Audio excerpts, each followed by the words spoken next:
Oi pessoal, sejam muito bem-vindos a mais um vídeo do canal e hoje eu vou trazer mais um caso criminal, então se você gosta desse tipo de conteúdo e desse tipo de informação, já se inscreve para ficar por dentro sempre que sair vídeo novo e também não esquece de deixar o like no final do vídeo se você gostar do conteúdo.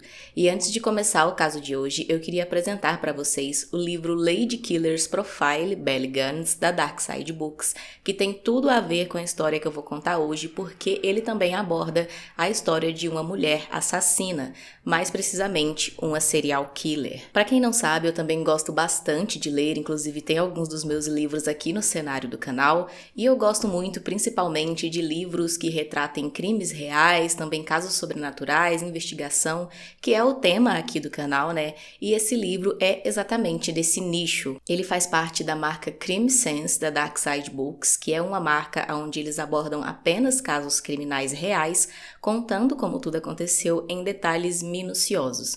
É realmente uma investigação completa e aprofundada dos casos como um todo, e no caso desse, eles contam tudo sobre a Belly Guns, desde o início de sua vida até o final. Eles levantam pontos que muitas vezes é difícil de encontrar em uma pesquisa na internet, por exemplo, porque é um caso antigo, então acaba que as informações ficam meio confusas aí na internet, mas aqui no livro não, eles esclarecem isso e você tem uma imersão na história de uma das mais terríveis serial killers dos Estados Unidos. Só para vocês terem uma noção, eu vou fazer um breve resumo de quem foi a Belly Guns, para vocês verem que a história é realmente super interessante e vale muito a pena conhecer cada detalhe. A Belly Guns nasceu em 11 de novembro de 1859 em Selbu, na Noruega, e morava com seus pais e outros 7 irmãos.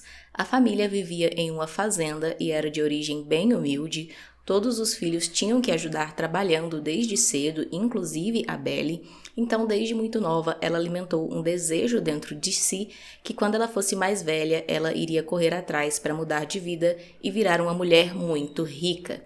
Então, aos seus 22 anos, ela se mudou para os Estados Unidos para ir atrás desse sonho, mas aí que tudo virou de cabeça para baixo e começaram as mortes suspeitas em volta dela. Ao todo, são cerca de 40 a 50 vítimas que são atribuídas a ela, e entre essas pessoas estão maridos, outros homens que também eram pretendentes que eram atraídos ali para a propriedade dela com a promessa de um possível casamento, e talvez o mais terrível de tudo é que também tem alguns filhos da Belly entre essas vítimas. A história é cheia de mistério do início ao fim e é realmente muito interessante conhecer cada detalhe. Você imerge na leitura e quando vê, já leu páginas e páginas desse livro que é sensacional na minha opinião. Sem contar que a arte do livro também é perfeita, gente, olha que livro mais lindo. No momento que eu recebi, eu já me apaixonei e as cores são muito vivas e ele também tem várias imagens, fotos e ilustrações que fazem bastante diferença na experiência.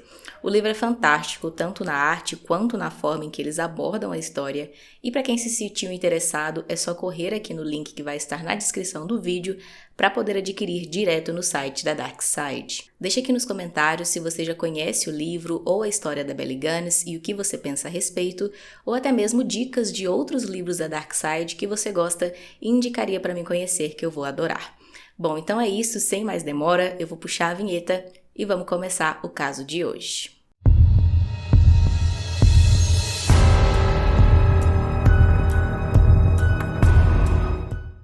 Gabriele Magalhães de Souza tinha 10 anos de idade na época dos fatos e vivia em Brasilândia, Mato Grosso do Sul. Ela vivia com sua mãe, Emileide Magalhães, de 30 anos, seu padrasto André Luiz Ferreira, de 47 anos, e um irmão mais velho, de 13 anos. A mãe de Gabriele, Emileide, havia sido casada anos antes com o pai de Gabriele e seu irmão, e depois que os dois se separaram, o pai continuou tendo contato com os filhos por telefone e também nos fins de semana, quando buscava eles para ficar com ele. Em 2019, então, a Emileide conheceu o André e logo eles começaram um relacionamento, mas com apenas 4 meses de namoro, o André se mudou para a casa da Emileide e passou a viver com ela, Gabriele e seu irmão. Assim que o André passou a morar na mesma casa que a Gabriele, a vida dela se tornou um inferno, isso porque o padrasto passou a abusar da menina. Ela aguentou calada por alguns meses, mas então, em dezembro de 2019, ela finalmente criou coragem e contou para a mãe Emileide o que vinha acontecendo. Mas, ao contrário do que ela esperava, ela não teve um acolhimento e nem a ajuda da mãe. Muito pelo contrário, a Emileide ficou muito brava com a Gabriele, repreendeu ela, disse que era mentira e que ela não podia dizer e inventar essas coisas sobre o seu padrasto. Com isso, então, a Gabriele se sentiu ainda mais desprotegida e triste, é claro, mas ela continuou se queixando para a mãe nos meses seguintes. A mãe sempre repreendia ela, dizia para ela que era mentira, que não era mais para ela tocar nesse assunto e chegou até a ameaçá-la em uma ocasião, dizendo que se ela não parasse de inventar essas mentiras sobre o André, a Emileide iria matá-la. Mas mesmo a Emileide dizendo para Gabriele que isso era mentira, ela sabia que era verdade, porque além de abusar da menina, o André também deixava marcas de mordidas no corpo dela e a Emileide via, mas ela não queria acabar o relacionamento por uma verdadeira obsessão com o André, que era maior que o seu amor pela sua própria filha. Para esconder os abusos, então, ela proibiu a Gabriele de falar sobre isso com alguém e também passou a proibir o pai biológico de ver ela e o irmão. Sempre que ele queria ver as crianças, a Emileide inventava alguma desculpa e impedia que isso acontecesse. Como eu disse, conforme os meses foram se passando, a Gabriele continuava se queixando para a Emileide sobre os abusos, mas ela sempre era repreendida e muitas vezes até mesmo agredida pela mãe. Nesse ponto, todos da casa sabiam dos abusos, até mesmo o irmão mais velho dela, porque ele presenciava essas brigas entre a mãe e a irmã e via a mãe repreendendo a Gabriele e a agredindo. Em 21 de março de 2020, então, aconteceu outra discussão entre a Gabriele e a Emileide por conta desse mesmo motivo. E então, quando foi à noite, por volta das 19 horas, a Emileide pegou os dois filhos, a Gabriele e seu irmão, colocou dentro do carro e saiu com eles pela cidade. Ela dirigiu até uma região de mata afastada onde ficava um lixão e lá todos desceram do carro. A Emileide começou então a conduzir a Gabriele para dentro da mata enquanto agredia a menina e dizia que ela ia morrer por ter dito aquelas coisas sobre o padrasto. Lá dentro da mata, a Emileide pegou então um fio e começou a estrangular a própria filha, que ficava a todo momento chorando e implorando para a mãe para que não a matasse. O seu irmão de 13 anos estava junto no momento e ele contou posteriormente que ficou muito assustado e, segundo ele, apesar da mãe ter dito já que mataria a Gabriele, ele não acreditava nisso e pensava que ela ia só dar uma surra na menina, como sempre.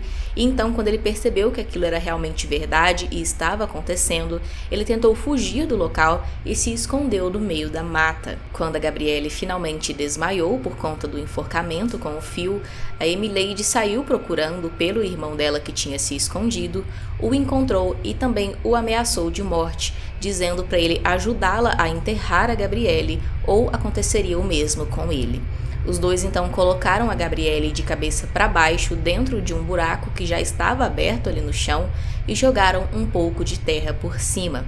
Os dois voltaram para o carro então e a Emileide foi embora como se nada tivesse acontecido. Para deixar tudo ainda mais inacreditável, depois de sair do local onde tinha deixado a própria filha enterrada viva, a Emileide dirigiu até um bar, onde se sentou com o filho e começou a tomar cerveja tranquilamente. Em um dado momento, ela se lembrou então que quando deixou a Gabriele lá, ela ainda estava viva e respirando, e então pensou que a menina podia conseguir sair do buraco, pedir ajuda e ela estaria encrencada.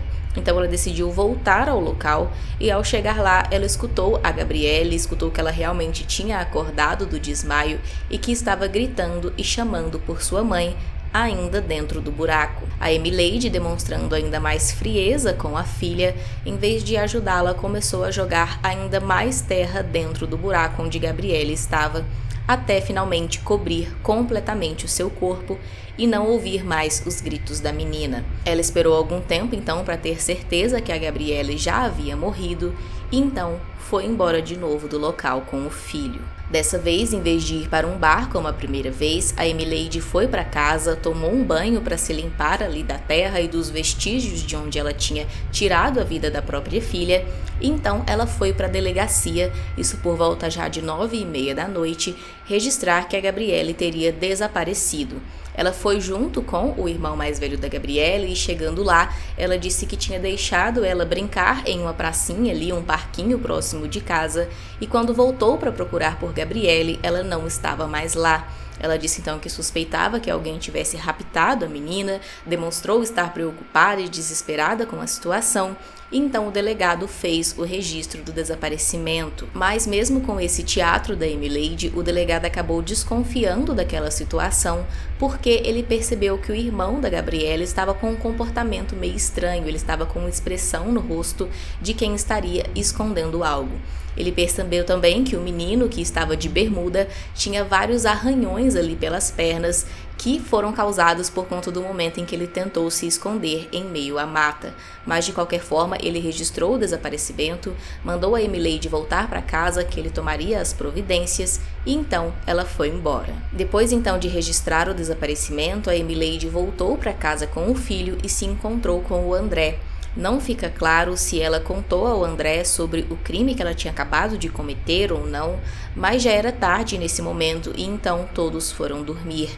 Porém, a Emileide acabou não conseguindo dormir, com uma espécie ali de crise de consciência, e por volta de 00h30 ela decidiu ligar para a delegacia e confessar o crime. Enquanto confessava o assassinato da própria filha, a Emileide não demonstrou nenhum remorso, culpa ou tristeza por isso, mais uma vez demonstrando que ela não tinha nenhum apego à menina, mas quando os policiais disseram que o André também seria preso pelas suspeitas do abuso e suspeita também no envolvimento do homicídio, aí ela se desesperou, começou a chorar, disse que eles não podiam fazer isso, que o André não tinha nada a ver e que a Gabriele, mais uma vez, tinha inventado sobre os abusos. Disse também que pode ser que a menina tivesse um namorado e que tivesse tido relação sexual com esse namorado e não com o André.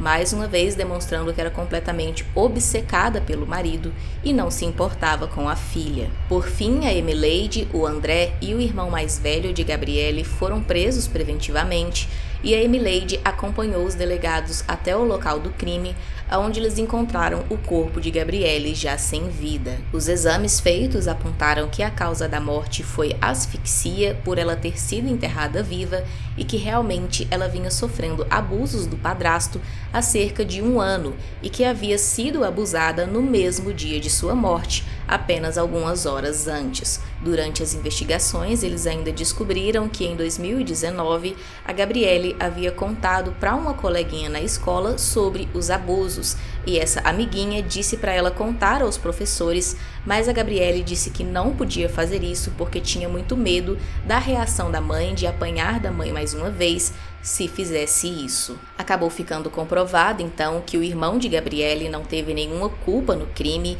ele apenas ajudou a mãe porque, como eu disse antes, ele foi ameaçado por ela e ele tinha muito medo porque ele já presenciava ali todos os dias as agressões que a Gabriele sofria dentro de casa e então ele acabou ajudando a mãe para proteger a própria vida.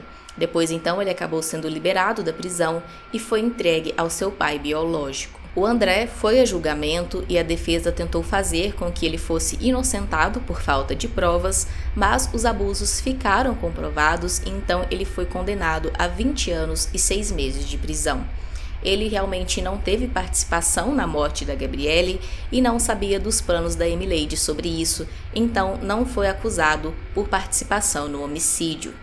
A Emileide segue em prisão preventiva, aguardando júri popular e está sendo acusada de homicídio triplamente qualificado e corrupção de menor. Era para ela ser julgada esse ano, mas parece que isso não vai acontecer porque ainda não tem nenhuma data marcada, mas assim que ela for a julgamento, eu volto para atualizar vocês sobre a sentença. Deixe aqui nos comentários a sua opinião sobre esse caso, se você já conhecia e se não, se achou interessante conhecer.